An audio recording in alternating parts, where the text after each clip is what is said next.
हाँ जी बच्चों, चलिए तो आज अपन आगे बात करते हैं बच्चों, ठीक है ना। एक नया टॉपिक लेते हैं आयनिक कंपाउंड्स के अंदर। देखिए बच्चों, नेक्स्ट मैं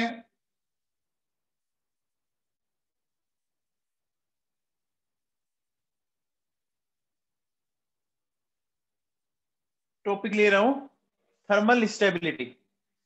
थर्मल का मतलब समझते हैं बच्चों। देखो, थर्मल का मतलब टेम्परेचर से होता है ना। तो कोई भी कंपाउंड कितना स्टेबल है ना, अपन ये कह सकते हैं स्टेबिलिटी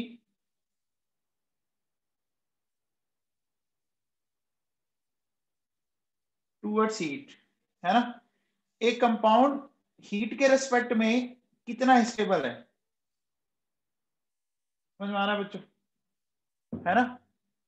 एक कंपाउंड हीट के रेस्पेक्ट में कितना स्टेबल है ये हमें बताना है। अब देखो बच्चों सुनो, थर्मल स्टेबिलिटी है ना, दो चीजें ध्यान रखो। देखो, एक तो हम बात करेंगे इस तरह से, देखो बच्चों सुनो, देखिए ये तो हो गया बच्चों हमारा ग्रुप, और ये हो गया पीरियड, ठीक है बच्चों, ठीक है ना। तो देखिए कैसे, ग्रुप और पीरियड, इन दो की बात करेंगे। अब सुनो बच्चों, देखो सुनो, देखिए अगर आपके पास दो तरह के एनाइन होते हैं, मोनो एटॉमिक एनाइन, है ना, और पॉली एटॉमिक एनाइन, ठीक है बच्चों। Mono atomic A9 and poly atomic. Mono atomic A9 का मतलब, है ना, इसका मतलब ओनली वन एटम, ठीक है। और इसमें क्या होगा, मोर देन वन एटम, ठीक है। अब देखो बेटा सुनो, अगर आपका मोनो एटॉमिक एनाइन है, ठीक है, मोनो एटॉमिक एनाइन है, तो ग्रुप में जब डाउनवर्ड जाओगे तो स्टेबिलिटी घटेगी। और अगर वो पॉली एटॉमिक एनाइन है तो बढ़ेगी। समझ आओगे क्या, MAA, माँ और पा, माँ और पा, माँ का मतलब मोनो एटॉमिक एनाइन, और PAA का मतलब पॉली एटॉमिक एनाइन, ठीक है। फिर देखिए, अगर मोनो एटॉमिक एनाइन पीरियड के लॉन्ग जाओगे बढ़ेगी, ठीक है। और अगर आप पॉली एटॉमिक एनाइन पीरियड के लॉन्ग जाओगे तो घटेगी, ठीक है ना। एक की याद रख लो, दूसरे की उल्टी करनी है। समझ में आ गई क्या, बोलो। देखो मोनो एटॉमिक एनाइन जो है वो क्या हो रहा है बच्चों, मोनो एटॉमिक एनाइन की पीरियड के अलोंग क्या हो रही है, बढ़ रही है, एंड ग्रुप के अलोंग घट रही है। अब देखो इसका रीजन भी अपन समझ सकते हैं। सपोज जैसे मैंने मान लीजिए ये लिया LiH NaH AH RBH and CSH। बताओ इसमें बच्चों, इसमें जो एनाइन है वो कौन है, इसमें एनाइन कौन है बच्चों, H- है ना। ये कैसा है, ये मोनोएटॉमिक है या पॉलीएटॉमिक है, बताओ बच्चों। ये मोनोएटॉमिक है या पॉलीएटॉमिक है, मोनोएटॉमिक है ना। तो मुझे बताओ भैया, मोनोएटॉमिक एनाइन जनरली छोटे ही होते हैं ना, बोलो बच्चों। मोनो एटॉमिक एनाइन जनरली छोटे होते हैं। अब मुझे बताओ, छोटे के साथ किसकी ट्यूनिंग अच्छी होगी, छोटे की अच्छी होगी या बड़े की अच्छी होगी, बताओ बच्चों। छोटे के साथ छोटा और बड़े के साथ बड़ा, ये बात हुई ना, सिंपल सी बात है बच्चों, ठीक है ना। तो मुझे बताओ, अगर H- स्मॉलर है तो मैं ऐसा कह सकता हूं क्या कि मोनोएटॉमिक एनाइन की अलोंग ग्रुप घट रही है ना बच्चों। तो देखो अपन ऐसा कह सकते हैं क्या, बताओ बच्चों, ऐसा बोल सकता हूं मैं। तो हाइड्राइड्स की स्टेबिलिटी डाउन द ग्रुप क्या हो रही है बच्चों, बताओ। हाइड्राइड की स्टेबिलिटी डाउन द ग्रुप क्या हो रही है, डिक्रीज हो रही है। समझ में आई क्या बात? अरे बोलो बच्चों, lithium, sodium, potassium, rubidium, caesium है बच्चों एक ग्रुप के। इन एलिमेंट्स में सबसे छोटा एलिमेंट कौन सा है बच्चों, बताओ। Lithium, sodium, potassium, rubidium, caesium, सबसे छोटा लिथियम है ना। छोटे के साथ छोटा अच्छे से शिफ्ट होगा, है ना। समझ आएगी बात? अब इसी तरह से देखो बच्चों, सुनो। सपोज जैसे मैं ये करता, beryllium hydride, magnesium hydride, calcium hydride, strontium hydride, barium hydride. बोलो बच्चों, यहाँ पर भी यही है, ठीक है। तो इनकी भी स्टेबिलिटी ऑर्डर यही आएगा, आएगा बच्चों। लगे हाथ मैं इनका भी लिख देता हूं,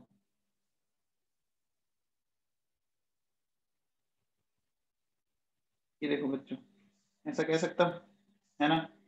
लगे हाथ मैंने इनका भी लिख दिया, H2, H2TE, है ना। हो गया बच्चों, ठीक है। तो मैं ऐसा कह सकता हूं, इसी तरह से देखो, HF, HCl, HBr, HI।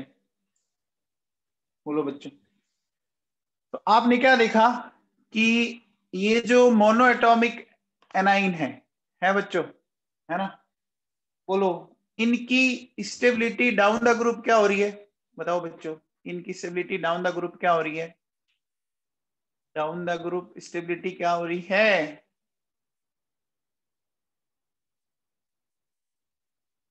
Decrease कर रही है ना बच्चों, डिक्रीज कर रही है। आगे देखिए, सपोज जैसे अगर मैं ये कहता PeF2, MgF2, CeF2, SrF2 and BeF2, है ना बच्चों। इसमें एनाइन कौन है बच्चों, BeF2 में एनाइन कौन है, F माइनस है ना। अरे बोलो बच्चों, एनाइन F माइनस है। F माइनस कैसा एनाइन है, F माइनस कैसा एनाइन है, मोनोएटॉमिक या डाइएटॉमिक, मोनोएटॉमिक है ना। अरे मोनोएटॉमिक है, कोई ये मत कह देना कि सर ये F2-1 है, ऐसा मत कह देना भैया, ठीक है ना। तो ऐसा बोलेंगे, बोलेंगे बच्चों। अब बताओ, जैसे मैंने बोला Li2O, Na2O, K2O, Rb2O, CS2O। अब बताओ कौन मैक्सिमम स्टेबल होगा, कौन मैक्सिमम स्टेबल होगा, Li2O। देखो बेटा, इसमें ज्यादा रिसर्च तो करना मत, एग्जाम में क्वेश्चन आएगा वो आपसे ऑर्डर पूछेगा। समझ में आया, आगे बात समझ में। तो मोनोऑक्साइड आपको पता है मोनो एटॉमिक एनाइन है, ठीक है बच्चों। अब इस तरह से बताओ मुझे, जैसे मैंने बोला NaF, MgF2, AlF3। अब बताओ इनकी थर्मल स्टेबिलिटी का ऑर्डर बताओ, कौन मैक्सिमम स्टेबल होगा। आपने क्या देखा, मोनोएटॉमिक एनाइन की ग्रुप के अलोंग तो डिक्रीज होती है, और पीरियड के अलोंग, बोलो बच्चों, पीरियड के अलोंग क्या होगी, इंक्रीज होगी। तो बताओ मैक्सिमम स्टेबल कौन होगा, मैक्सिमम स्टेबल ये होगा बच्चों, होगा। इस तरह से बताओ, जैसे अगर मैं आपसे ये पूछूं CH4, NH3, H2O, HF। अब बताओ, अब कौन होगा, अब कौन होगा स्टेबल इसमें, HF होगा बच्चों, ये भी कह सकते हैं, ठीक है ना। अपन ये भी कह सकते हैं, देखो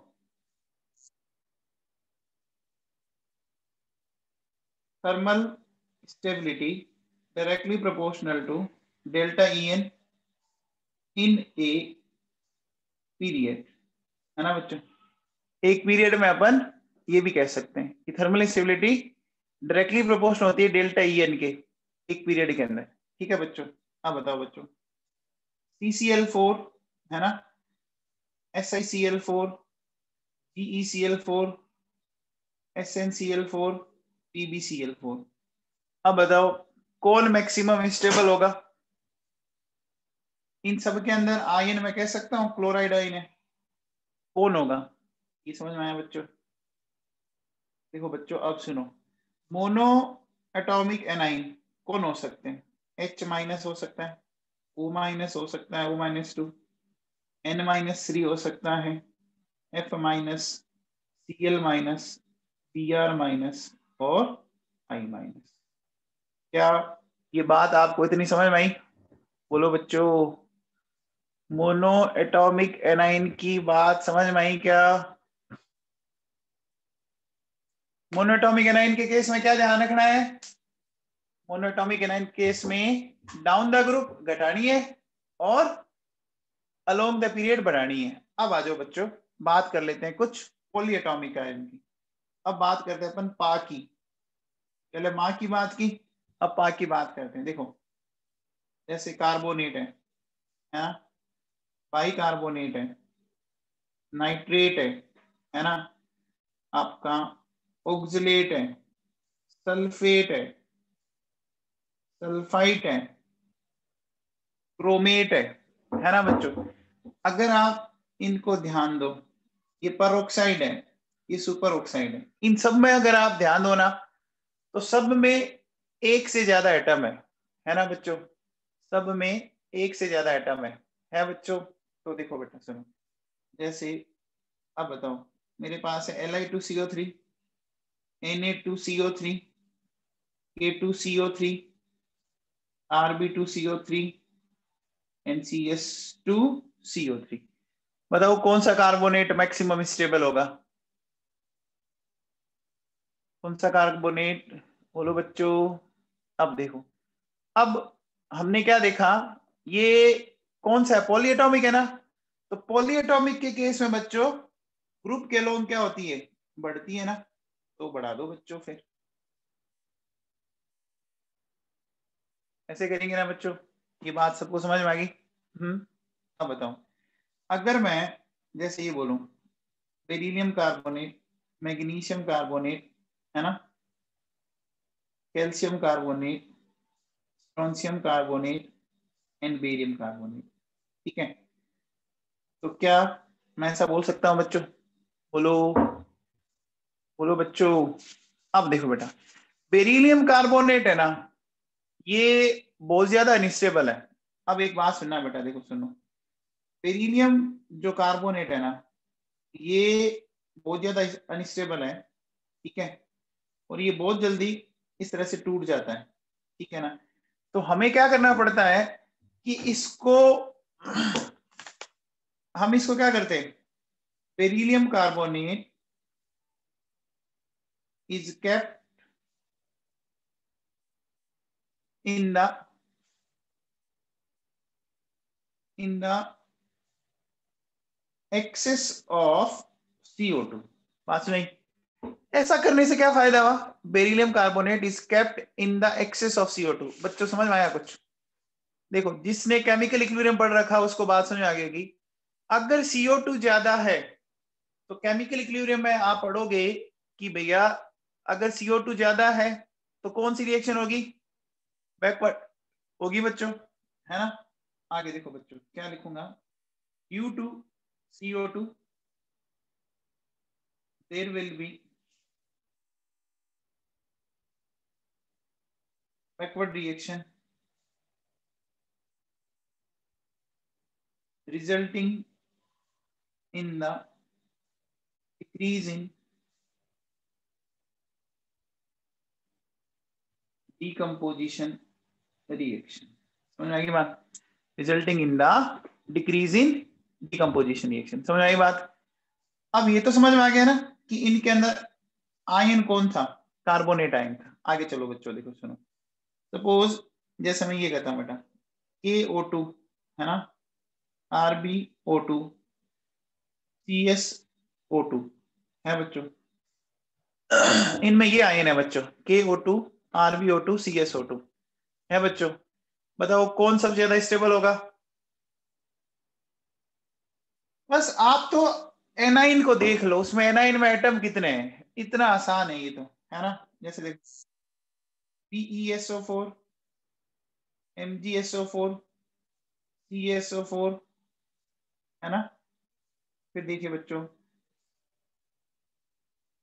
SrSO4, बोलो बच्चों, ये होगा स्टेबिलिटी का ऑर्डर, होगा बच्चों।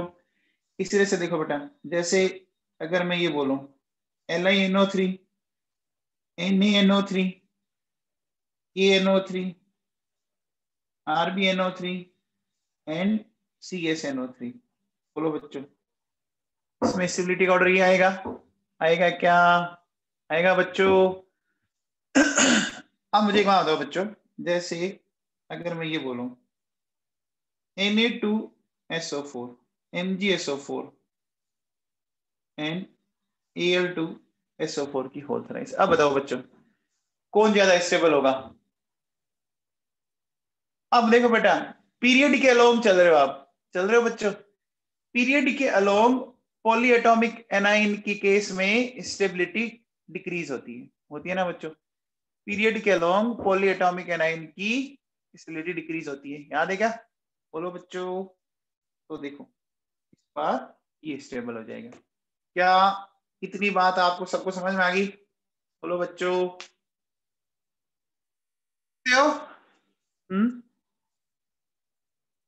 बोलो भैया, आसान है, दो ही चीजें ध्यान रखनी है, मोनोएटॉमिक एटॉमिक, है ना? इससे ज्यादा कुछ ध्यान रखना नहीं है, आराम से आंसर निकलते हैं। और ज्यादा रिसर्च करना मत, क्योंकि रिसर्च करोगे तो दिक्कत हो जाएगी फिर, ठीक है ना?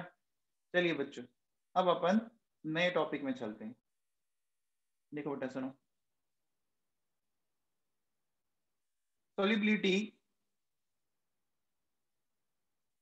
of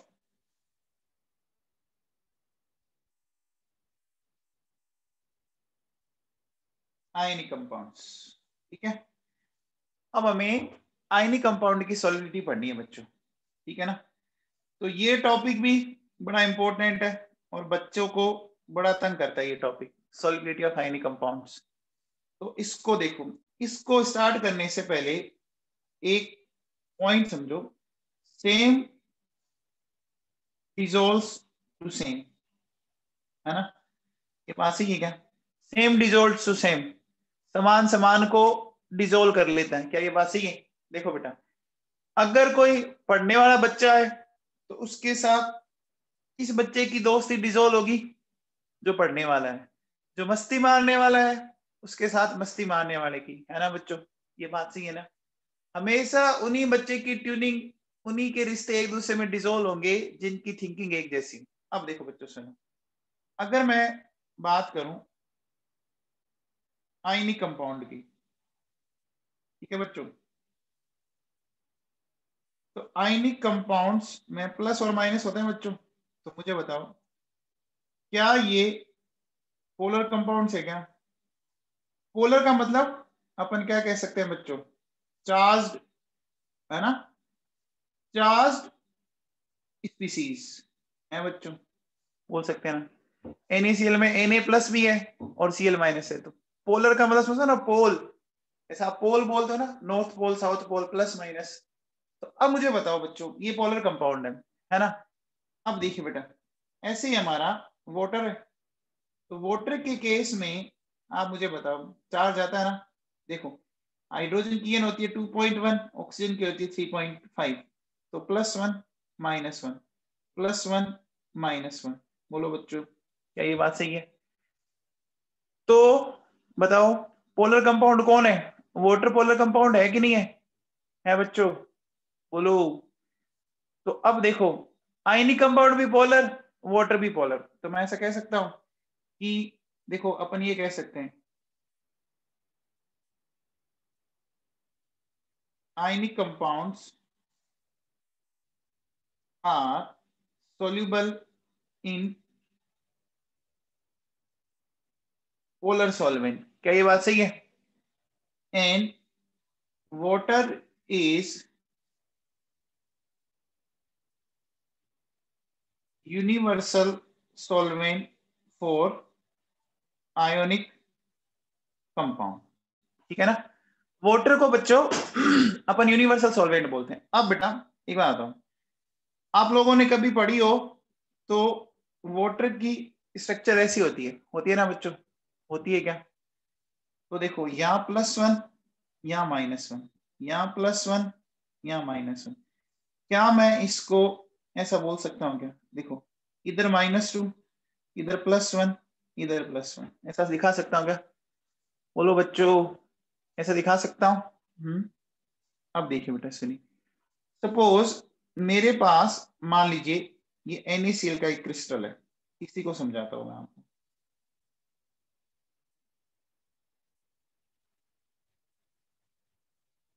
मैंने क्या किया बच्चों, इस NaCl के क्रिस्टल को इस तरह से आपके सामने दिखा दिया। अब देखिए कैसे, Na+Cl- इस तरह से।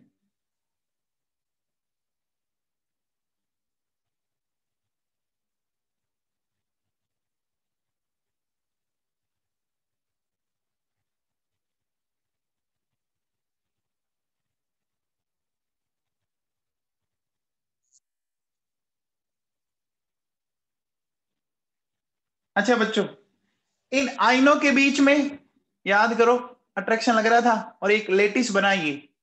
तो इन आयनों के बीच में जो अट्रैक्शन है वो किस एनर्जी से इंडिकेट किया जाता है? बताओ बच्चों, आयंस के बीच है वो किस एनर्जी के द्वारा इंडिकेट किया जाता है? Lattice energy. याद आ गया? तो देखो बच्चों, अपन क्या बोलेंगे, अट्रैक्शन अमंग आयंस, है ना, इंडिकेट किया जाता है बच्चों लेटिस एनर्जी से, किया जाता है बच्चों। अब देखो बेटा सुनो, हमने क्या किया, इसको बच्चों एक्सेस ऑफ वाटर में डिसोल्व किया। एक बात हो बच्चों, क्लोराइड आयन को वाटर का कौन सा एंड सराउंड करेगा, प्लस वाला या माइनस वाला? बताओ बच्चों, क्लोराइड को प्लस वाला करेगा ना, क्योंकि नेगेटिव को पॉजिटिव। तो देखो बच्चों सुनो, कुछ इस तरह से ये वाटर के मॉलिक्यूल आए, इसको ऐसे इन्होंने सराउंड कर लिया बच्चों। और सोडियम को माइनस वाला इस तरह से, देखो बच्चों ऐसे करेगा। अब देखिए बच्चों, एक बार बताओ ऐसा मानिए कि ये Na+ था, ठीक है, और ये जो Cl- था। हाँ बच्चों, इस Na+ को वाटर के मॉलिक्यूल्स ने सराउंड करके बाहर निकाल लिया। इसी तरह से देखो बच्चों, Cl- को देखिए, Cl- को इस तरह से ऐसा कर सकते हैं बच्चों। अब देखो बच्चों सुनो, यहां एक बात बताओ, मैं ऐसा कह सकता हूं कि देखो ये तो है आयन है बच्चों, और वाटर में दो पोल है क्या? अरे वाटर में दो पोल है क्या? एक प्लस वाला पोल, एक माइनस वाला पोल। बोलो बच्चों, अरे है ना। अरे आपको ऐसे नहीं सुनाया तो आप ऐसे समझो, देखो H+OH-। तो क्या मैं इसको डाइपोल बोल सकता हूं? बोल सकता हूं ना। तो देखो बच्चों, यहाँ क्या लग रहा है, देखो इसको मैं ऐसे लिख सकता हूँ क्या, Na+H2O, मान लो इसके साथ X वाटर के मॉलिक्यूल अटैच हुए, Cl- H2O, इसके साथ Y moles of water attach हुए, ठीक है ना। इनको अपन बोलते हैं बच्चों हाइड्रेटेड आयंस, बोलते हैं बच्चों, ठीक है। अच्छा, हाइड्रेटेड आयंस जब बना तो वहां क्या लगा बच्चों? वहां लगा आयन डाइपोल अट्रैक्शन। लग रहा है क्या? ये आयन है और ये डाइपोल है बच्चों, आयन है और ये डाइपोल है। तो आप मुझे बताओ, आयन डाइपोल अट्रैक्शन है, तो अट्रैक्शन से बच्चों एनर्जी रिलीज होती है या देनी पड़ती है? बताओ बच्चों, आयन डाइपोल अट्रैक्शन है तो बोलो बच्चों, यहां क्या होती है आपकी, एनर्जी इज रिलीज्ड, और उस रिलीज्ड एनर्जी को क्या बोलते हैं बच्चों? को बोलते हैं बच्चों हाइड्रेशन एनर्जी। क्या इतनी बात सबको समझ में आ गई? बोलो बच्चों, हाइड्रेशन एनर्जी। अब देखो बच्चों सुनो, ध्यान देना, देखो लेटिस एनर्जी आयंस को आपस में से होल्ड किए रख रही है, आपस में होल्ड किए हुए बांधे हुए रख रही है, और हाइड्रेशन एनर्जी इनको अलग अलग कर रही है ना। अब मुझे एक बात बताओ बच्चों, डिसोल्व करना है तो इनको आयंस को साथ साथ रखना है या अलग अलग करना है?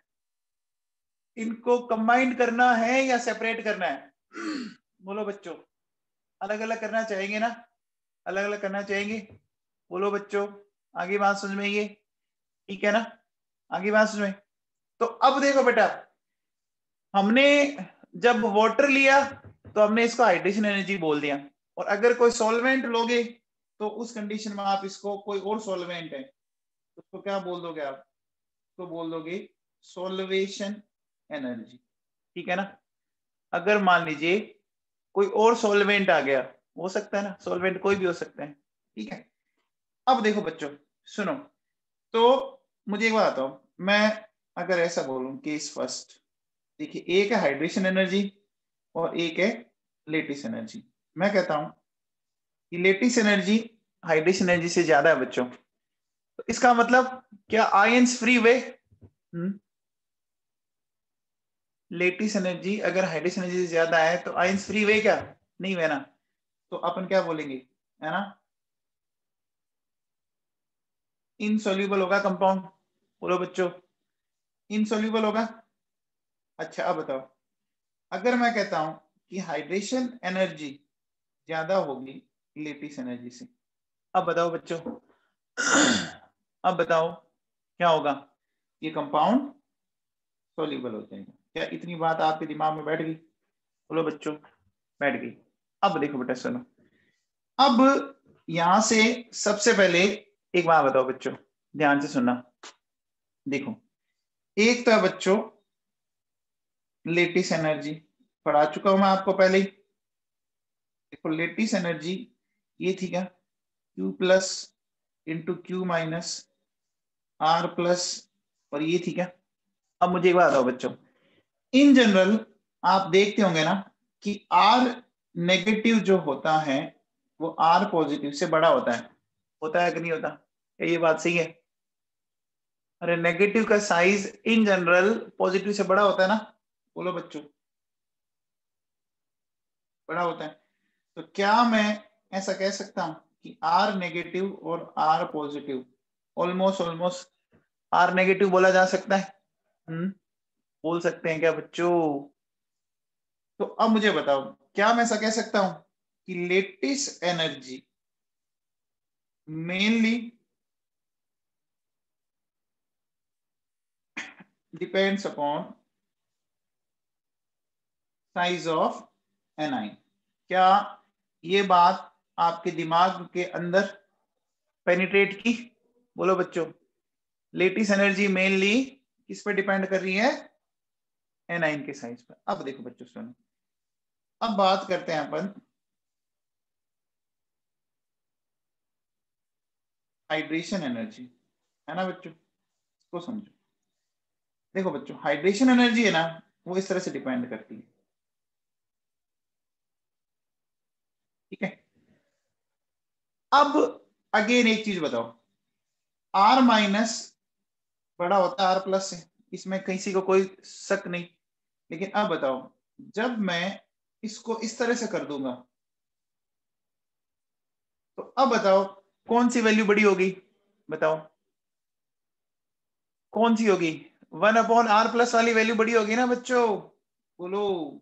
देखो मान लो मैं ऐसा बोलूं कि r नेगेटिव 10 है और r पॉजिटिव 1 है, ठीक है। तो अब देखो, मुझे इसको तो लिखना है 1/10 और इसको लिखना है 1/1, तो ये तो आया 0.1 आया बच्चों, और ये आया 1 आया। तो बताओ कौन सी वैल्यू बड़ी हो गई जैसे ही अपन ने 1 किया? अरे बच्चों समझ में आई बात? देवांश चौधरी, तेरे को समझ में आया क्या? Devansh Chaudhary,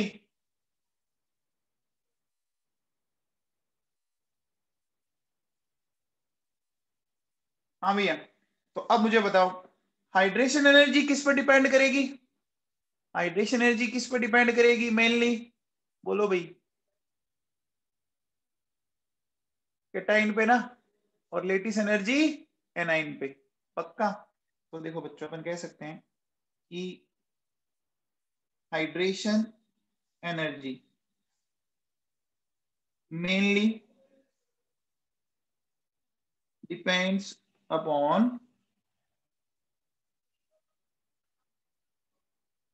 size of cation. Clear बच्चों? अब देखो, अब हाइड्रेशन एनर्जी की डेफिनेशन क्या है ये समझ लेते हैं। देखो बच्चों सुनो, the energy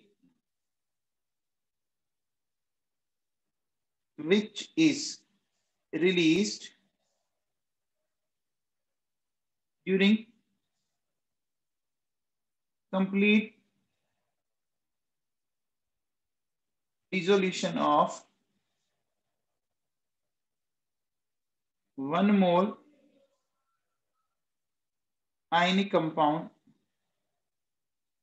into water into excess water कर दो आप।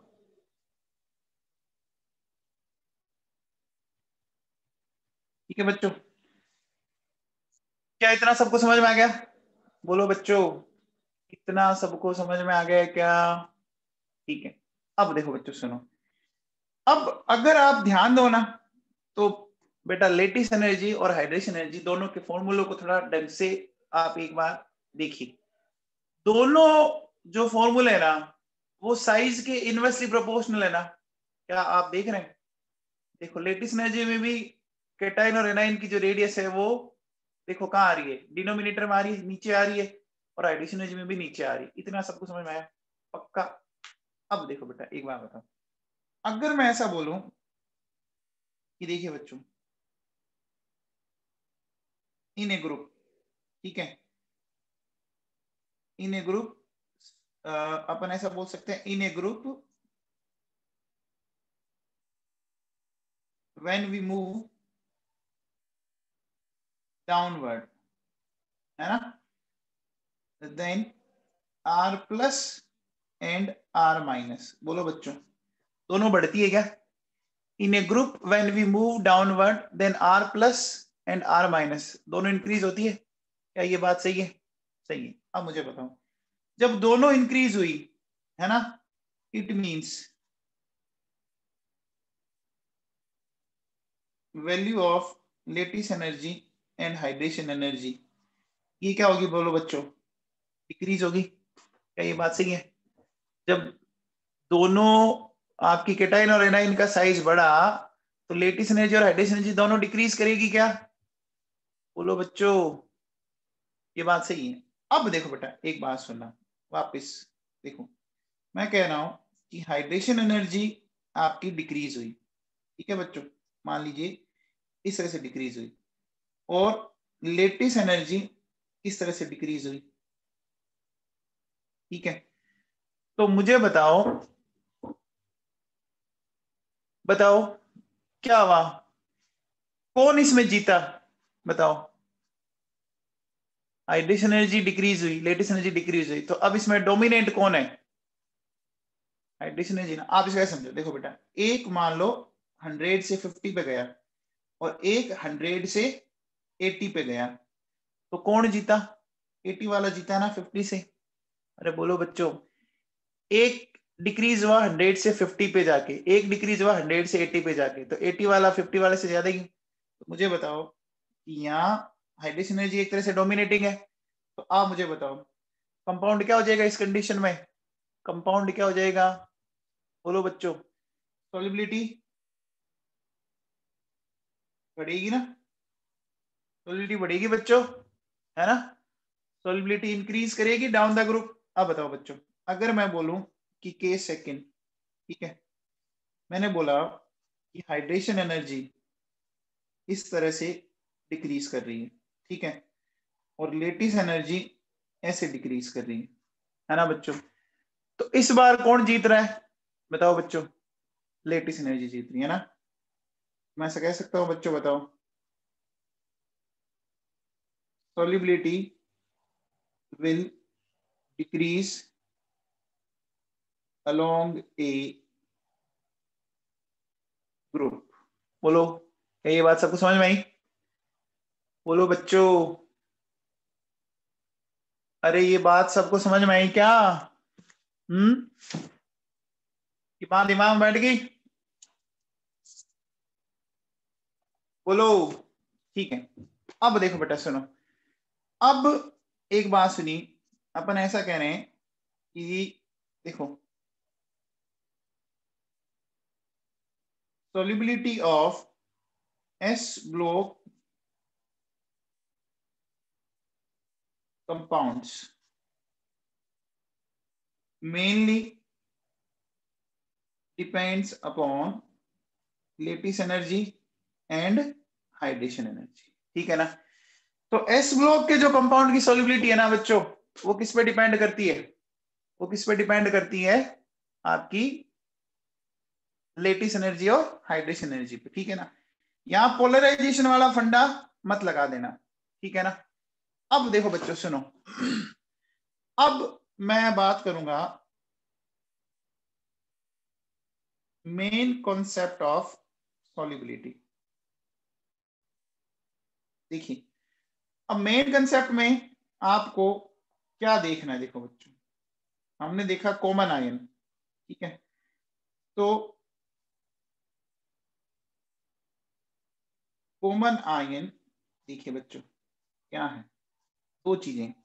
देखिए, अगर कॉमन आयन स्मॉल है ना, और कॉमन आयन लार्ज है। ठीक है बच्चों, अब स्मॉल कौन कौन से हैं? देखो बच्चों सुनो, आपके lithium plus, Na plus, K plus. ठीक है, फिर O-2, F minus and OH minus. ठीक है, एंड केटाइंस ऑफ सेकेंडरी, है ना बच्चों? ये याद रह जाएगा क्या? O-2, F minus and OH minus. बोलो बच्चों, तो इसको याद कैसे रखोगे? ऑफो। हो गया बच्चों? देखो ऑफो याद हो गया, साथ में बोलो। ठीक है, तो फर्स्ट ए में तो 3 है लीना की, और सेकंड ए के सारे है बच्चों, सेकंड ए के सारे बच्चों। ठीक है ना? अब देखो इनमें क्या होगा बच्चों, इनमें जो स्मॉलर आयन है ना, लेटिस एनर्जी इफेक्टिव फैक्टर। ठीक है ना? इनमें कौन इफेक्टिव होता है? लेटिस एनर्जी इफेक्टिव फैक्टर है। ठीक है, फिर देखिए बच्चों, बाकी जो भी आए रेस्ट ओल, है ना, वो लार्ज होंगे। और इनमें क्या होगा बच्चों, इनमें हाइड्रेशन एनर्जी जो है वो है इफेक्टिव फैक्टर।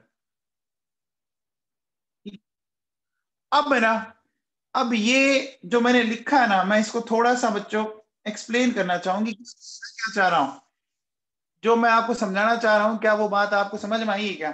देखो बच्चों सुनो, ध्यान से समझने की कोशिश करना। देखो बच्चों सुनो, मैंने एक एग्जांपल लिखा, LIF, NAF, ठीक है, AF, RBF, NCSF। ठीक है बच्चों, आप मुझे बताओ बच्चों, इन सब में कॉमन आयन कौन है? बताओ बच्चों, इन सब में कॉमन आयन F माइनस है, पक्का? ठीक है बच्चों, अच्छा F माइनस आयन कौन सा आयन है? F माइनस आयन कौन सा है हमारे क्लासिफिकेशन के अकॉर्डिंग? स्मॉलर वन और लार्जर वन? स्मॉलर वन है। ठीक है बच्चों, ठीक है, स्मॉलर में कौन सा फैक्टर डोमिनेट करता है? कौन सा फैक्टर इफेक्टिव होता है? Lattice energy. अच्छा, अब मुझे बताओ, अगर मैं इनकी लेटिस एनर्जी का ऑर्डर लिखना चाहूं, है ना बच्चों, तो मुझे बताओ कि लेटिस एनर्जी का ऑर्डर ये आएगा क्या? क्या ये बात सही है? लेटिस एनर्जी का ऑर्डर ये आएगा क्या बच्चों? देखो, जैसे जैसे डाउन द ग्रुप जाओगे साइज बढ़ेगा, साइज बढ़ेगा तो लेटिस एनर्जी कम होगी, होगी बच्चों। अब मुझे बताओ, जिस कंपाउंड की लेटिस एनर्जी ज्यादा है उस कंपाउंड की वाटर में सोल्युबिलिटी क्या होगी? बताओ बच्चों, कम होगी ना? तो बच्चों बताओ, अगर मैं ये बोलूं LIF, NAF, AF, RBF, CSF, ठीक है, और तो मैं ये बोल सकता हूँ सॉल्युबिलिटी ऑर्डर। कुछ समझ में आया? बोलो बच्चों। देखो अगेन मैं फिर कह रहा हूं कि जो मैंने ये लॉजिक बताया ना, आप उसी को यूज करोगे, आपको दिक्कत नहीं होगी, आंसर आराम से निकल जाएंगे, ठीक है ना। अगर आपने ज्यादा ही कुछ एक्सपेरिमेंट, ज्यादा ही कुछ रिसर्च करने की कोशिश की बच्चों, बहुत गलतियां होंगी फिर, है ना। तो मान ले हमारी बात, है ना, मानोगे तो सुखी रहोगे बच्चों, ठीक है ना। अब देखो बेटा सुनो, अगर मैं एक एग्जांपल और लेता हूं बच्चों, देखिए मैंने ऐसे लिया बच्चों, सीजियम फ्लोराइड, ठीक है, caesium chloride, caesium bromide and caesium iodide, ठीक है बच्चों। इसमें बताओ बच्चों कॉमन आयन कौन है, बताओ इसमें कॉमन आयन, कॉमन आयन आपका सीजियम प्लस है। अच्छा बच्चों ये कैसा है, ये बिग वन और स्मॉल वन, लार्जर है ना, ये लार्जर है बच्चों। तो लार्जर है तो कौन सी एनर्जी इफेक्टिव होगी, कौन सी एनर्जी इफेक्टिव होगी, हाइड्रेशन एनर्जी। तो हाइड्रेशन एनर्जी का ऑर्डर लिखे बच्चों, बोलो बच्चों, हाइड्रेशन एनर्जी का ऑर्डर लिखें। तो मुझे बताओ hydration energy again down the group कम होती है ना, दोनों ही एनर्जी डाउन द ग्रुप कम होती है, तो आपको पता ही है। तो बताओ हाइड्रेशन एनर्जी का ऑर्डर क्या आएगा क्या बच्चों, CSF, CSCl, CSBr and CSI। बोलो बच्चों हाइड्रेशन एनर्जी का ऑर्डर क्या आएगा क्या, बोलो, हाइड्रेशन एनर्जी का ऑर्डर यही आएगा क्या, आएगा। अब मुझे बताओ हाइड्रेशन एनर्जी का अगर ऑर्डर ये है तो सॉल्युबिलिटी का ऑर्डर भी यही होगा क्या, बोलो बच्चों। देखो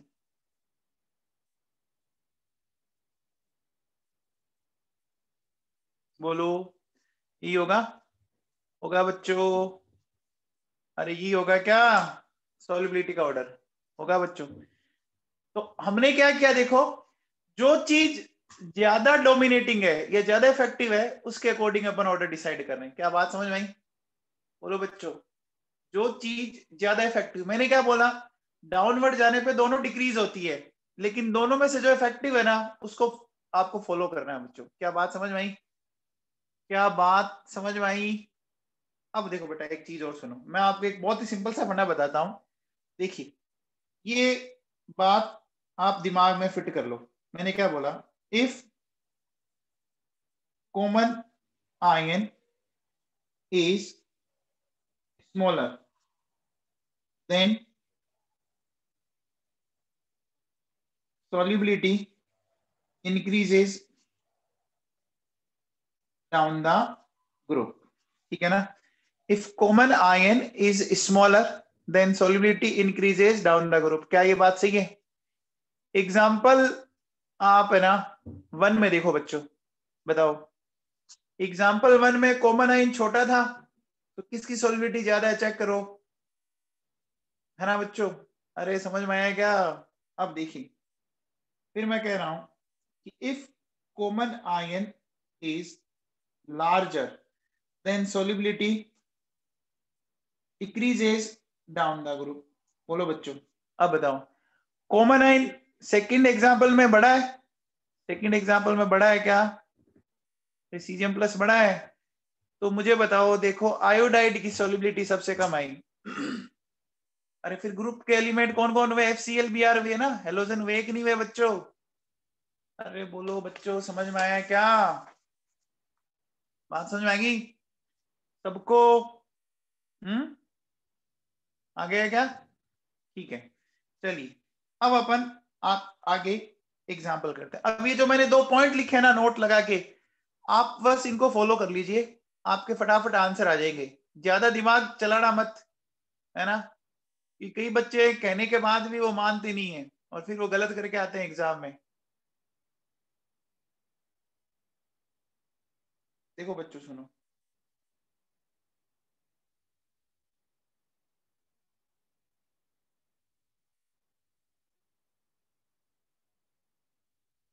आप बताओ बच्चों, इसमें कॉमन आयन कौन है? कॉमन आयन कौन है इसमें? हाइड्रोक्साइड। छोटा है या बड़ा है? छोटा है या बड़ा है? स्मॉलर है। स्मॉलर है तो डाउन द ग्रुप क्या करेंगे? स्मॉलर है तो डाउन द ग्रुप क्या करेंगे? इंक्रीज करेंगे। ये कर दो बच्चों, लो, है ना बच्चों? देखो OH माइनस, है ना, ये स्मॉलर है बच्चों। अब बताओ, अगर मैं जैसे ये लेता हूं LiOH, NaOH, AOH, RbOH, CSOH, अब बताओ बच्चों, again common ion smaller one है बच्चों, कॉमन आयन स्मॉलर है, OH माइनस ही है, तो ऐसा कर देंगे बच्चों। ठीक है, चलिए अगला बताओ मुझे। अगला अगर मैं ये लेता हूं NaF, NaCl, NaBr और NaI, बताओ इसमें कॉमन आयन Na प्लस है बच्चों। कॉमन आयन स्मॉलर है या लार्जर है? देखो हमारे क्लासिफिकेशन में Na प्लस को हमने किसमें लिया था? लीना की। अरे क्या कर रहे हो?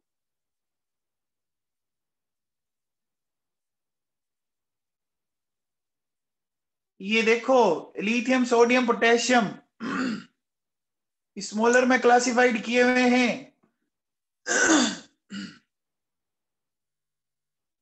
अरे छोटा है ना, जिन बच्चों ने भी लार्ज बोला था, समझ में आ गया क्या? इसको एक बार ढंग से याद करो, आप फटाफट याद करो जो ये लिखा हुआ दिख रहा है आपके सामने, इस चार्ट को, इस ये जो चार्ट बना रखा है इस चार्ट को ढंग से लर्न करो। फर्स्ट ए के 3 है, सेकंड ए के सारे हैं और ऑफो।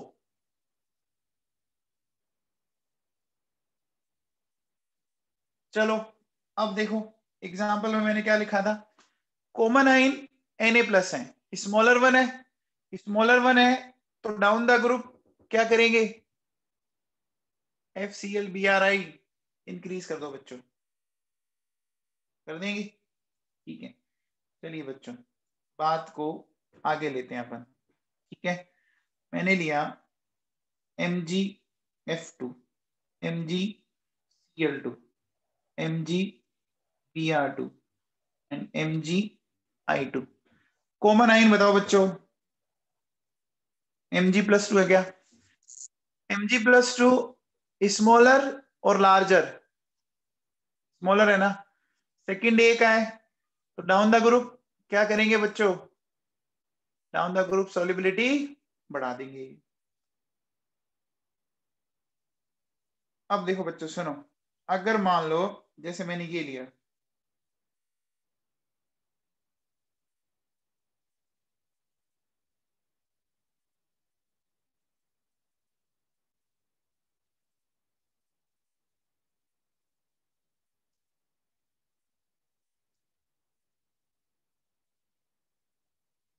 ये मेरे पास LiNO3 NaNO3 नाइट्रेट है बच्चों। ठीक है ना, नाइट्रेट कैसा है बच्चों? स्मॉलर और लार्जर? लार्जर है ना, नाइट्रेट लार्जर है, तो अब डाउन द ग्रुप क्या करेंगे? अब डाउन द ग्रुप डिक्रीज करेंगे, डिक्रीज कर देंगे, तो सीजियम नाइट्रेट को मैंने सबसे कम कर दिया। ठीक है बच्चों, इस तरह से देखो बच्चों, जैसे मेरे पास ये बच्चों है ना LiCl4, ठीक है, फिर ये लास्ट में मैंने लिख दिया CsCl4। क्या ये बात सही है? अरे सही है क्या? लिथियम पर क्लोरेट, सोडियम पर क्लोरेट, ये लिख लोगे क्या बीच वाले? बोलो बच्चों। ठीक है, इसी तरह से देखो बच्चों सुनो, मान लीजिए मैंने ये लिया LiBr, NaBr, ABr, RbbR और CSBr। है ना बच्चों, ये ब्रोमाइड आयन है। ब्रोमाइड आयन कैसा है बच्चों, स्मॉलर वन और लार्जर वन, याद करो। ओफो में तो नहीं था, तो लार्जर है, लार्जर है तो डाउन द ग्रुप कम कर देंगे बच्चों, ये लो कर देंगे बच्चों।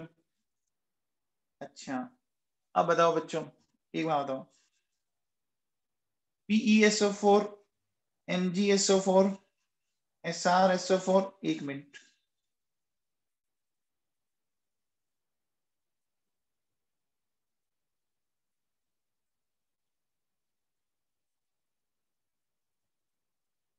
ये बच्चों सल्फेट वाला ऑर्डर इंपॉर्टेंट है, एग्जाम में आता रहता है। बताओ बच्चों कैसे करोगे। देखो जो कॉमन आइन है वो सल्फेट है और वो लार्जर है बच्चों, और अगर वो लार्जर है तो डाउन द ग्रुप डिक्रीज कर दो।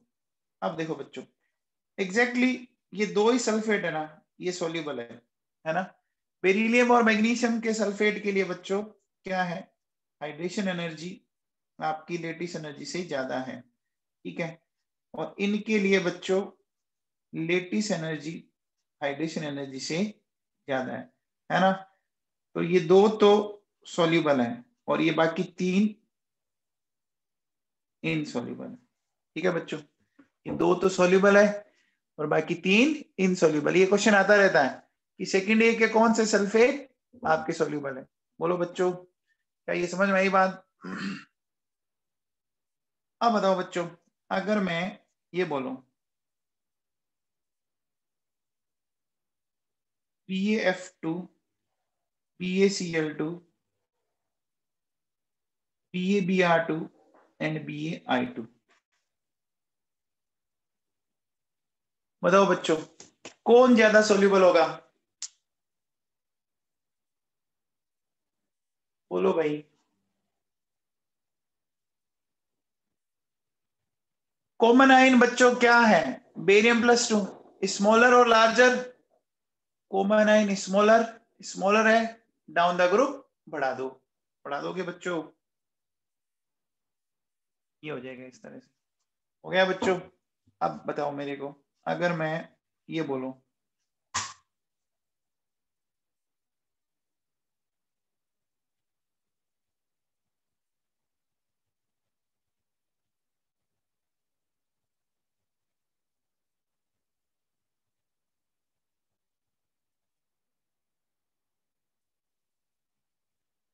अब बताओ बच्चों, अब कॉमन आयन आयोडाइड है, इंक्रीज या डिक्रीज, डिक्रीज करेंगे बच्चों, करेंगे। अब देखो बेटा एक बात सुन लो ध्यान से, मैं जो बात बोल रहा हूं उसको ध्यान से सुन लेना।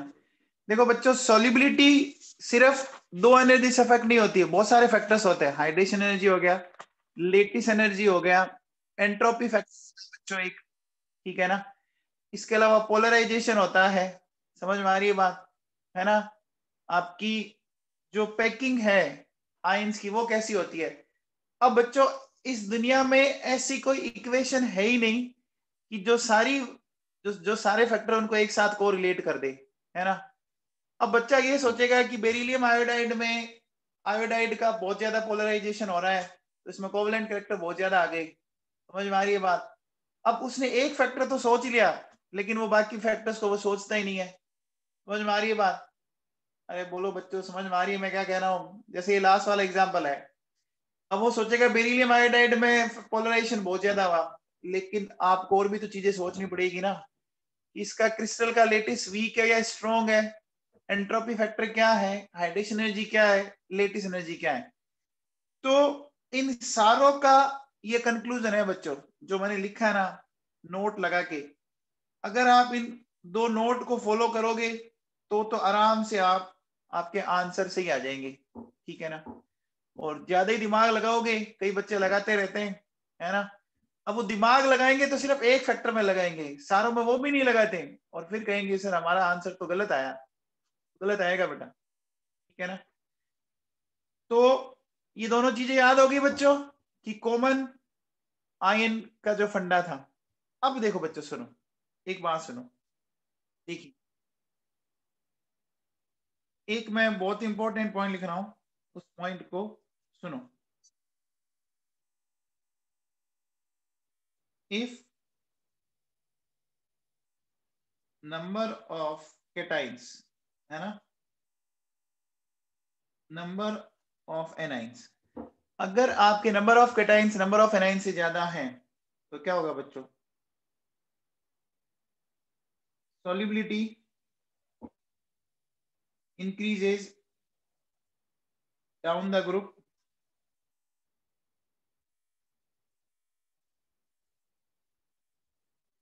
विदाउट एनी एक्सेप्शन, है ना बच्चों।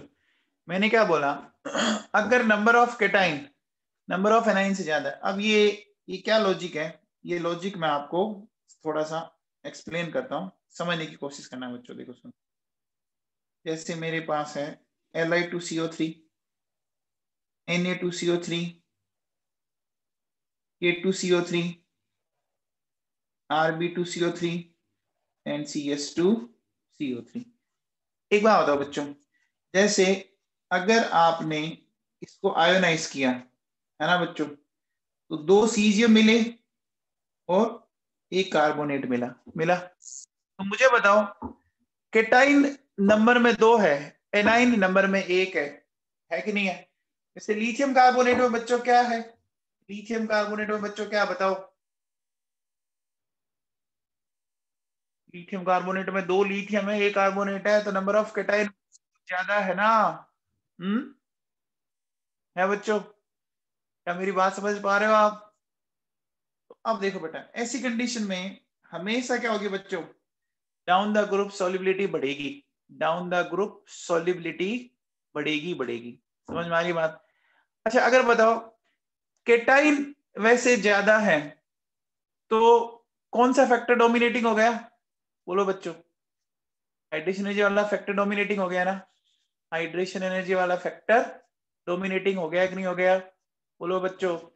केटाइन ज्यादा है तो हाइड्रेशन एनर्जी वाला फैक्टर डोमिनेटिंग हो गया बच्चों। ये बात आपको समझ में आ गई क्या? ठीक है। अब देखिए बेटा, अगर मान लो जैसे मैं ये पूछूं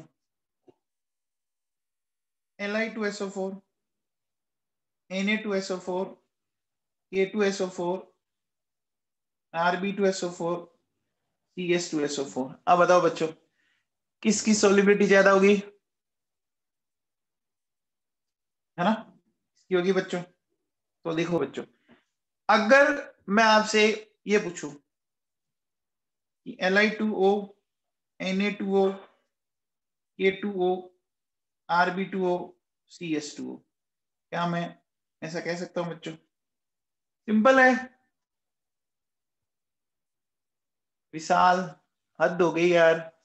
ये मैं किस में बता रहा हूं, जब मैं ऑलरेडी बोल चुका हूं कि हाइड्रेशन एनर्जी, तो मैं वाटर में पढ़ा रहा हूं। है और मैंने एक पॉइंट लिखा था कि वाटर इज यूनिवर्सल सॉल्वेंट है, ये नहीं लिखा हुआ क्या पॉइंट? क्या?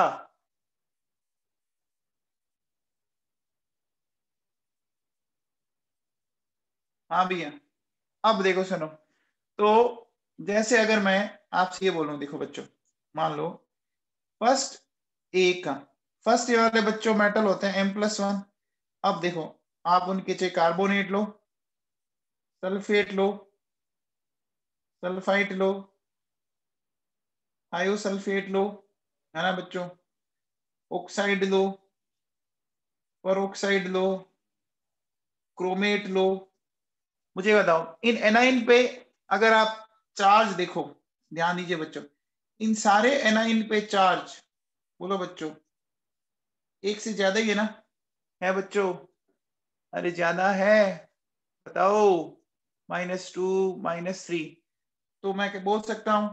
For these all compounds solubility increases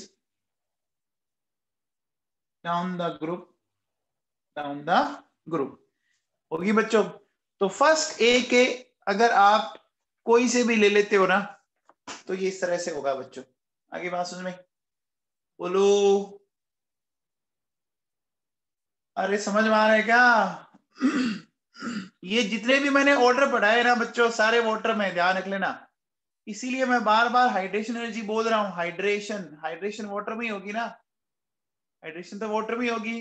और आपको बोला भी था कि water is considered universal solvent for ionic compound. अब देखो बच्चों सुनो, अब एक चीज मैं और बताता हूं आपको, पोलराइजेशन, है ना। देखो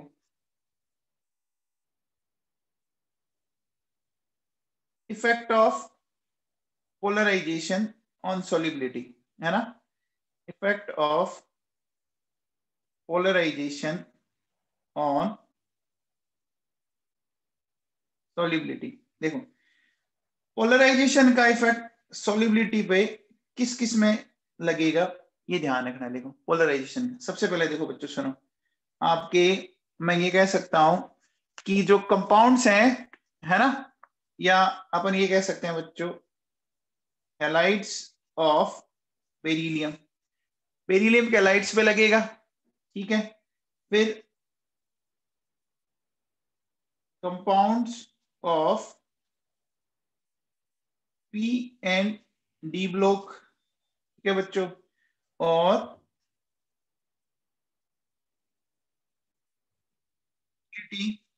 इन ए पीरियड, है ना। तो पोलराइजेशन कहां पे काम आ रहा है, देखो बच्चों पोलराइजेशन पी और डी ब्लॉक में काम आ रहा है, पीरियड में काम आ रहा है, ठीक है। और हैलाइड्स ऑफ आपके किस में काम आ रहा है, हैलाइड्स ऑफ बेरिलियम। अब देखो बच्चों सुनो, जैसे सपोज मैं एग्जांपल्स इन चीजों को कुछ एक्सप्लेन करना चाहूंगा।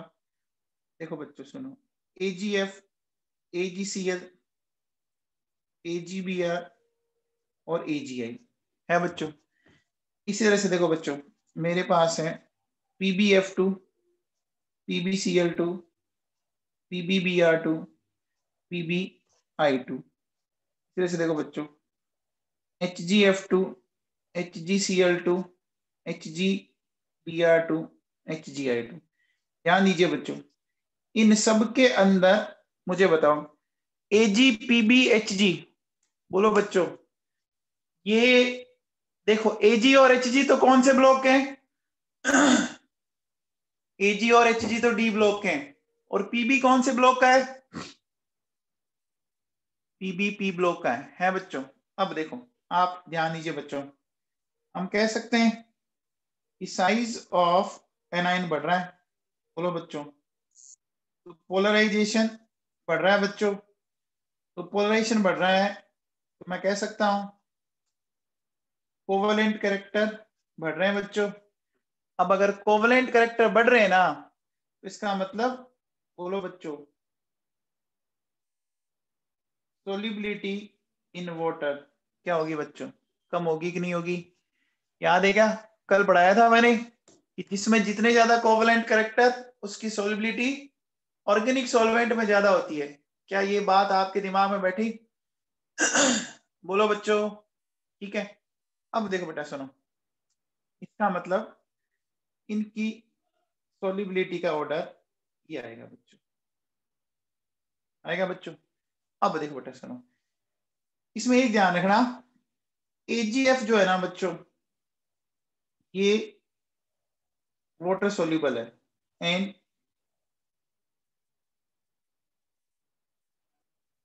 remaining all halides are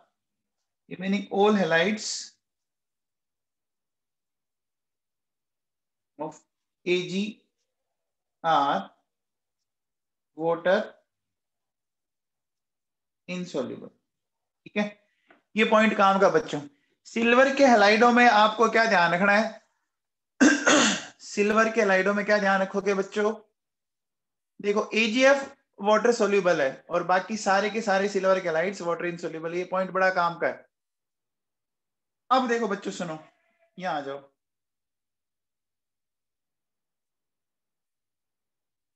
बात करते हैं अपन बेरिलियम की हैलाइड्स की, ठीक है ना। तो बेरिलियम के हैलाइड देखो बच्चों, BeF2, BeCl2, BeBr2 and BeI2 है बच्चों। अब थोड़ा सा दिमाग लगाओ, ये हैलाइड किसके हैं बच्चों? ये हैलाइड किस? बेरिलियम के। अच्छा आपको पता होगा बच्चों बेरिलियम +2 क्या है? Smallest cation of S block. क्या ये बात आपके दिमाग में पता है क्या? बेरिलियम +2 एस ब्लॉक का सबसे छोटा केटाइन है बच्चों। एक बात बताओ बच्चों, केटाइन अगर बहुत ही छोटा हो गया तो उसकी कौन सी पावर बढ़ जाती है? केटाइन अगर बहुत ही छोटा हो गया तो उसकी पोलराइजिंग पावर। तो इसीलिए पता लगा कि बेरिलियम के केस में हम पोलराइजेशन को क्यों भाव दे रहे हैं। अरे समझ में आया बच्चों? बेरिलियम के केस में हम पोलराइजेशन को क्यों भाव दे रहे हैं, कुछ बात समझ में आई क्या? अब बताओ, अब बेरिलियम +2 किसका पोलराइजेशन सबसे ज्यादा करेगा? F- का या I- का? सुब्रत रॉय हर्ष, तूने अगर पीरियोडिक टेबल ढंग से पढ़ी होती ना तो तू ऐसा करता नहीं। तूने पीरियोडिक टेबल अटेंड की नहीं।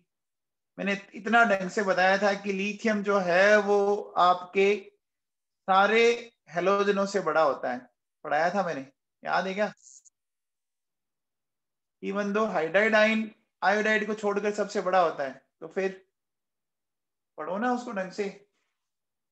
हाँ भैया, अब बताओ BeF2 एंड BeCl2, तो इसमें पोलराइजेशन सबसे ज्यादा कहाँ होगा? BeI2 में होगा बच्चों। होगा, होगा ना? तो क्या मैं ऐसा कह सकता हूँ बच्चों इनकी सॉल्युबिलिटी ऑर्डर ये आएगा? आएगा क्या? आएगा बच्चों।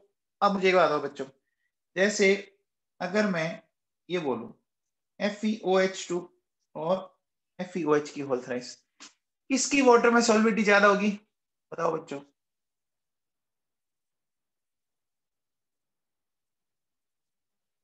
बोलो बच्चों, किसकी सॉल्युबिलिटी ज्यादा होगी? देखो बच्चों ये +2 है, ये +3 है, तो +3 वाले में तो कोवलेंट कैरेक्टर ज्यादा होंगे ना? +3 वाले में तो कोवलेंट कैरेक्टर ज्यादा होंगे ना बच्चों? बोलो। +3 वाले में कोवलेंट कैरेक्टर ज्यादा होंगे। फजांस रूल याद करो आप, है ना बच्चों? जिसमें कोवलेंट कैरेक्टर ज्यादा उसकी सॉल्युबिलिटी वाटर में कम हो जाएगी बच्चों। ठीक है ना? तीसरे से बताओ, अगर मैं बोलूं SnCl2 SnCl4, किसकी सॉल्युबिलिटी ज्यादा? SnCl2 की होगी बच्चों। अच्छा अब बताओ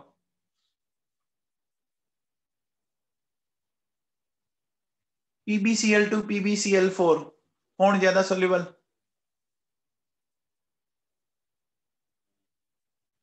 PbCl2।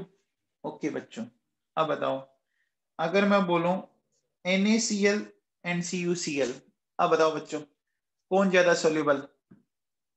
NaCl CuCl। NaCl होगा बच्चों।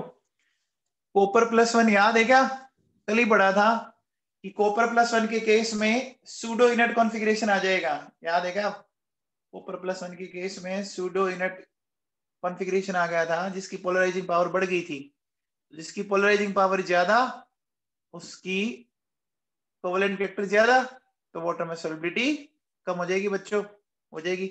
अच्छा अब बताओ, मुझे बताओ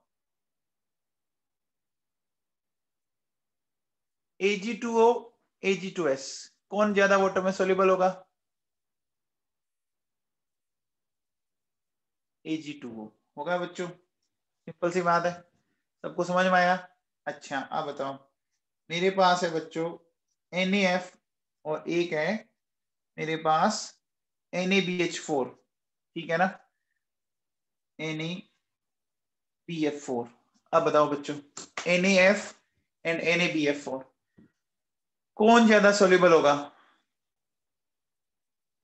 बताओ भाई।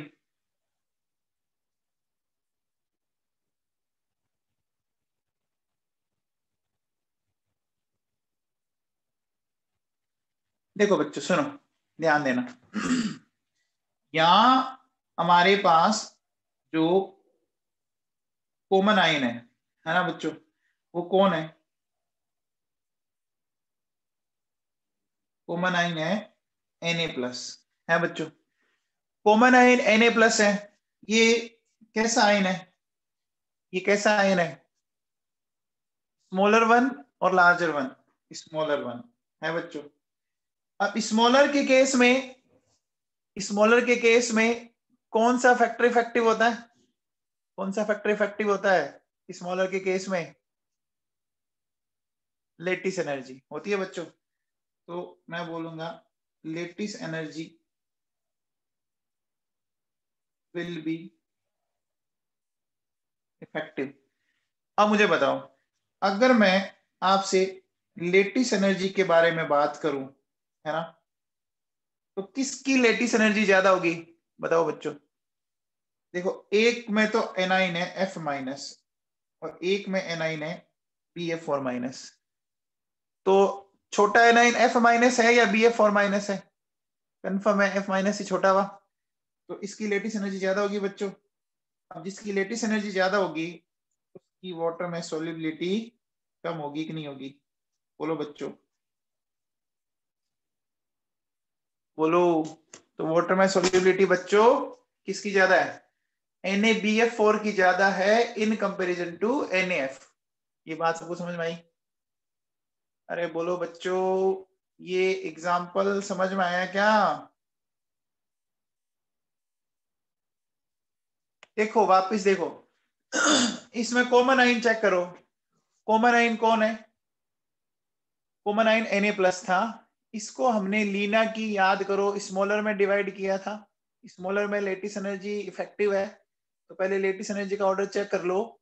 लेटिस एनर्जी जिसकी ज्यादा है उसकी सॉल्युबिलिटी कम आ जाएगी बच्चों। आ गया क्या समझ में? बोलो बच्चों, आ गया? ठीक है भैया। अब देखो बेटा सुनो, अब अगर अपन आगे चलते हैं, देखिए कुछ में आपको एक्सेप्शंस बताता हूं बच्चों, ठीक है ना।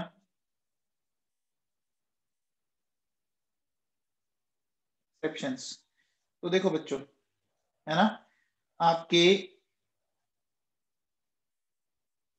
फ्लोराइड्स एंड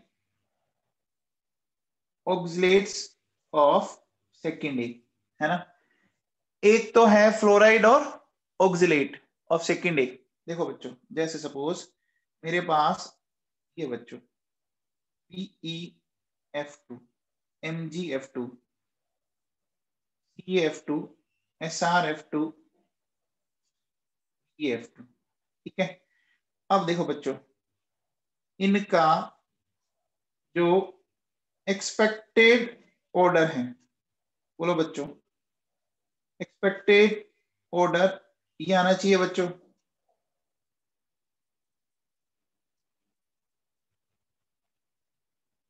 बोलो, एक्सपेक्टेड ऑर्डर ये आना चाहिए था। हम्म, बोलो बच्चों, एक्सपेक्टेड ऑर्डर ये आना चाहिए था। लेकिन देखो, इसमें जो एग्जैक्ट ऑर्डर है वो देखो बेटा, क्या आता है?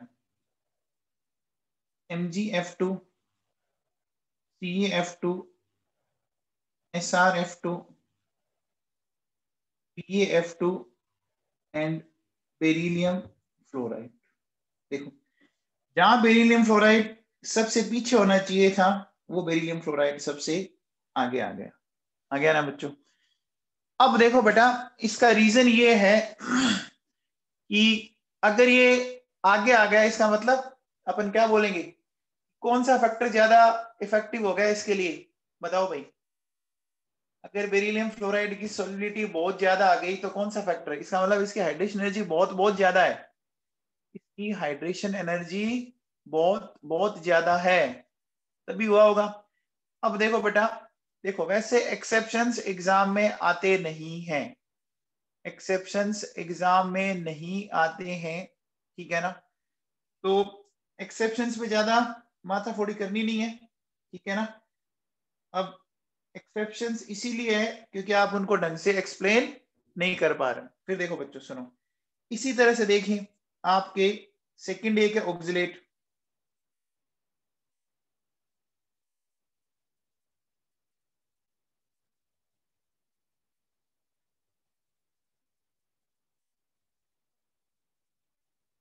ये इसमें भी यही है बच्चों, है ना। जो ऑक्सलेट है आपके, ऑक्सलेट्स ऑफ सेकेंड ए, ठीक है ना। तो सेकेंड ए के ऑक्सलेट्स में भी बच्चों यही दिक्कत है, मतलब वही, इसको देखो आप ऐसे याद रख सकते हो। देखो सेकेंड ए को देखो, बेरिलियम का फ्लोराइड और ऑक्सलेट, है ना। इसको ऐसे याद रख लो, बी फॉक्स, है ना। क्या बनो, क्या बनना है आपको, बोलो बच्चों, बी फॉक्स। एफ मतलब फ्लोराइड, ओ एक्स मतलब ऑक्सलेट। क्या याद रह जाएगा क्या? देखो बेटा एग्जाम में नहीं आता, मैं आपको फिर बता देता हूं, एग्जाम में नहीं आते एक्सेप्शंस, क्योंकि कमी नहीं है, अगर रेगुलर ऑर्डर को पूछने की उनकी इच्छा हो जाए तो बहुत पढ़े, ठीक है ना। तो सेकंड ए में याद रहेगा बच्चों, कहां पे दिक्कत थी, दो जगह दिक्कत थी, है ना। किस किस में, फ्लोराइड और ऑक्सलेट में, और दोनों में ही बेरिलियम के फ्लोराइड और ऑक्सलेट उस ऑर्डर में सबसे पहले आते हैं बच्चों, ठीक है ना, उस ऑर्डर में सबसे पहले आ रहे हैं, ठीक है भैया। अब देखो बच्चों सुनो, अब आपके फर्स्ट ए के दो हैं, देखो बच्चों आपके iodides and chlorides of first A, है ना। Iodides and chlorides of first A, देखो बच्चों सुनो, जैसे सबसे पहले मेरे पास ये LiI, NaI, KI, RBI, CSI, ठीक है। तो अब देखो बच्चों सुनो, अगर मैं इनका एक्सपेक्टेड ऑर्डर देखो, ठीक है ना, तो आप मुझे बताओ, कॉमन आइन बड़ा है ना बच्चों, कॉमन आइन बड़ा है, तो डाउन द ग्रुप जाएंगे तो बोलो बच्चों सॉल्युबिलिटी कम होती जाएगी,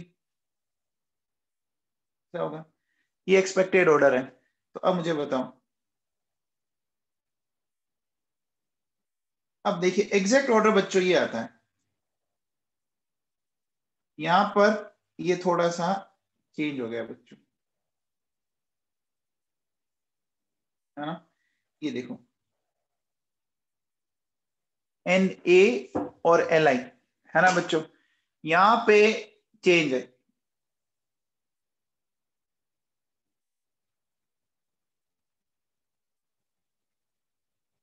नाली ऐसा।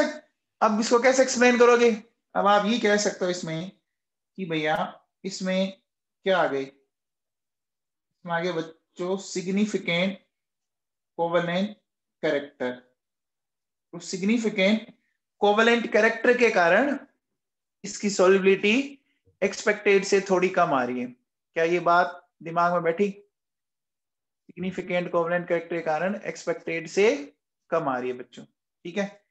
अब देखो बेटा इस तरह से देखिए, जैसे मेरे पास ये बच्चों LiCl, NaCl, KCl, RbCl, NCSCl, ये तो सबसे अलग है बच्चों। देखो यहां तक तो सॉल्युबिलिटी डिक्रीज हो रही है और यहां फिर इंक्रीज हो रही है, देखो इस तरह से हो रही है बच्चों, ठीक है ना।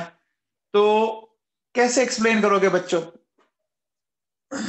देखो बेटा एक बात बताओ, मुझे बताओ कि जो क्लोराइड आयन है और K प्लस आयन है, क्या ये दोनों आइसोइलेक्ट्रॉनिक है क्या? क्लोराइड आयन और K प्लस आइसोइलेक्ट्रॉनिक है क्या? देखो अगर आप इनमें नंबर ऑफ इलेक्ट्रॉन्स देखो, तो देखो बेटा इसमें 18, इसमें 18, अच्छा नंबर ऑफ प्रोटॉन्स देखो, तो इसमें 17 और इसमें 19। तो मुझे बताओ बच्चों साइज किसका बड़ा है, बोलो बच्चों साइज किसका बड़ा हुआ, Cl माइनस का बड़ा हुआ ना, बोलो बच्चों साइज Cl माइनस का K प्लस से बड़ा हुआ। अब मुझे बताओ जब K प्लस से बड़ा हुआ तो ये तो कंफर्म है कि Na प्लस और Li प्लस से बड़ा हुआ बच्चों, अरे हुआ क्या, बोलो क्लोराइड का साइज बड़ा हुआ ना, अरे याद है क्या, आइसोइलेक्ट्रॉनिक सीरीज में जैसे देखो ये दोनों आइसोइलेक्ट्रॉनिक है, ये दोनों आइसोइलेक्ट्रॉनिक है बच्चों,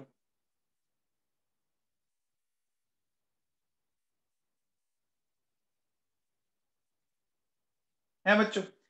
अब मुझे बताओ, आप याद करो मैंने ये भी बोला था कि रुबीडियम और सीजियम का साइज बड़ा होता है बच्चों। ये मैंने पॉइंट्स आपको पीरियोडिक टेबल में बताए थे, बोलो बच्चों, बताए थे, अरे बताए थे बच्चों, साइज में लिखा है, मैं चेक करना।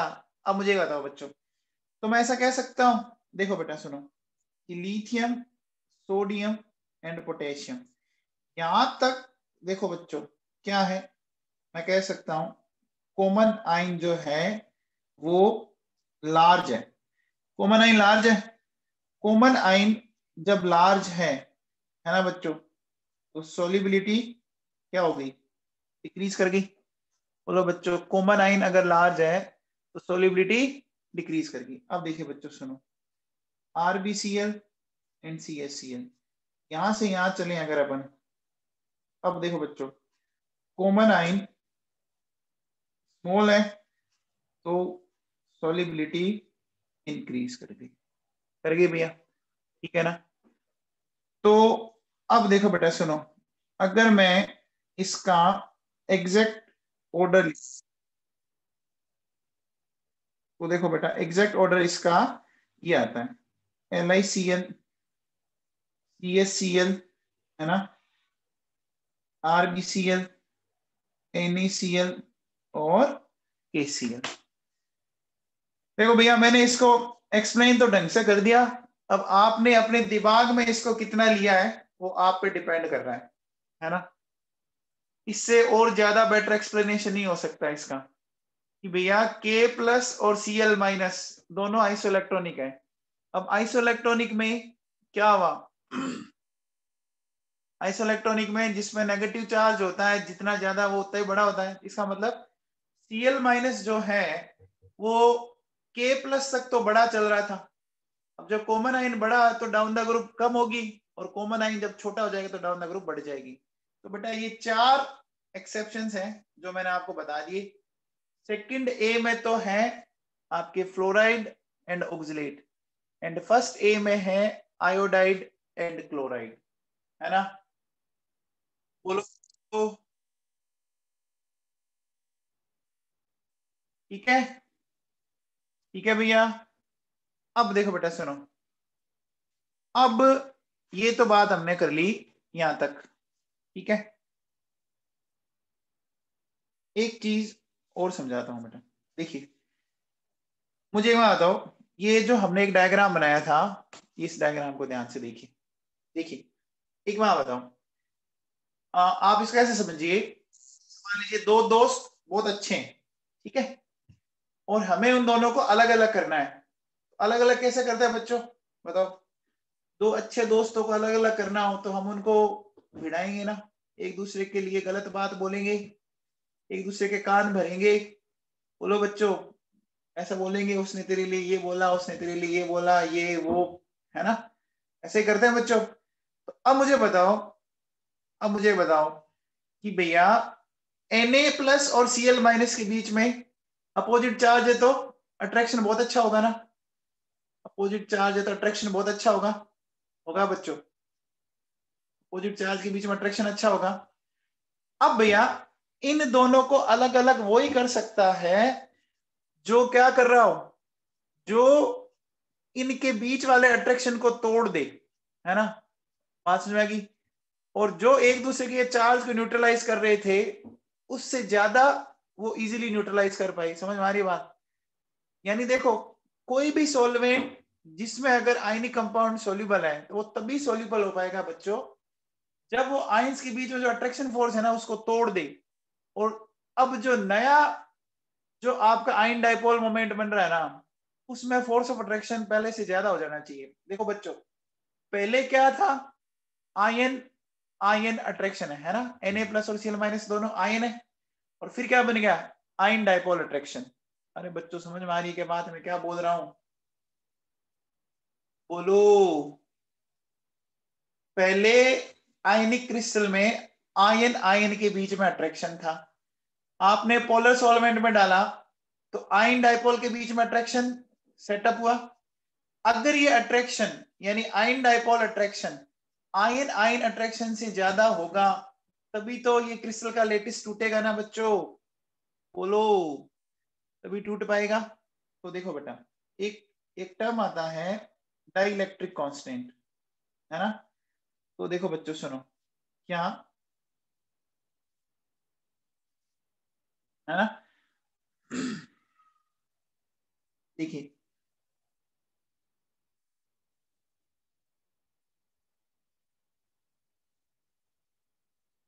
डाइलेक्ट्रिक कांस्टेंट को आप एप्सिलॉन से इंडिकेट करते हो बच्चों फिजिक्स में, शायद आप इसको फिजिक्स में परमिटिविटी बोलते हो क्या बच्चों? फिजिक्स में इसको परमिटिविटी बोलते हो क्या? अब देखो बेटा सुनो, हम ये कहते हैं कि the capacity of a solvent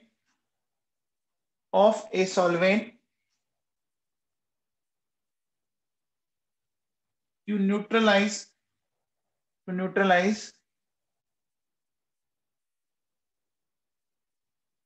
the charge of ionic compound, the charge of ionic compound is known as dielectric constant। ठीक है बच्चों, ठीक है। डाइलेक्ट्रिक कांस्टेंट क्या है? The capacity of a solvent to neutralize the charge of ionic compound is known as dielectric constant. मतलब इसको simple से ऐसे सोचो कि आप ये कह सकते हो कि वो कैपेसिटी जिससे वो आयन आयन अट्रैक्शन को तोड़ के आयन डाइपोल अट्रैक्शन बना दे। देखो अगर अपन इसको एकदम सिंपल से बात बोलें तो देखिए अपन ऐसा बोलेंगे बच्चों, जो आयन आयन अट्रैक्शन है ना उससे अच्छा अट्रैक्शन बन जाए आयन डाइपोल अट्रैक्शन। आगे बात समझ, ion ion attraction ion dipole attraction से ज्यादा बेटर हो जाए, है ना। तो बच्चों एक बात बताओ, आयन डाइपोल अट्रैक्शन आप तभी अच्छा सेटअप कर सकते हो ना जब आप सॉल्वेंट को क्या करोगे, कम अमाउंट में लोगे या ज्यादा अमाउंट में लोगे? बताओ बच्चों, सॉल्वेंट को कम अमाउंट में लोगे या ज्यादा अमाउंट में? वैसे तो देखो आयन आयन अट्रैक्शन ज्यादा आपका स्ट्रॉन्ग होता है, लेकिन अगर आपको आयन डाइपोल अट्रैक्शन को मजबूत करना है, स्ट्रॉन्ग करना है, तो आपको सॉल्वेंट की अमाउंट बहुत ज्यादा लेनी पड़ेगी ना। बोलो बच्चों, बोलो। अब देखो बेटा, मैं ऐसा कह सकता हूं, देखिए मुझे एक बात बताओ बच्चों, देखो जैसे मेरे पास कुछ सॉल्वेंट है ना बच्चों, जैसे देखो HF है, H2SO4 है, H2O2 है ना, H2O है, ठीक है। इनका अगर मैं ये वैल्यू लिखूं, देखो 120, 102, ठीक है, 98, 81 और 79। अब बात को थोड़ा सा समझने की कोशिश करना, मुझे एक बात बताओ बच्चों, देखिए मैं अगर बोलूं कि देखो बच्चों, force of attraction between two ions, ठीक है बच्चों, क्या आप इसके लिए ये फॉर्मूला लिखते हो बच्चों?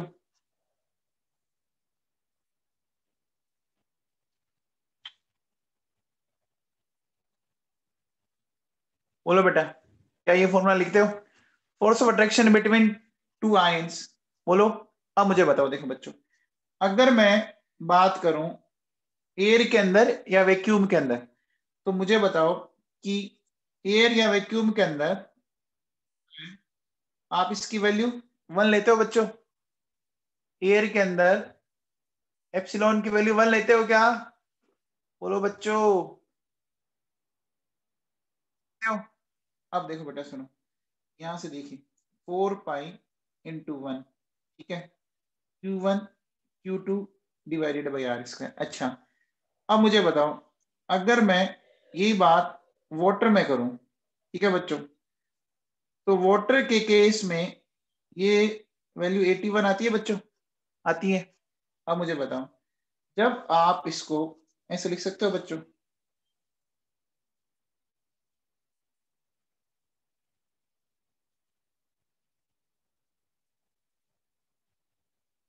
तो देखिए क्या मैं बेटा इसको ऐसा बोल सकता हूं कि ये हो गया बच्चों, देखो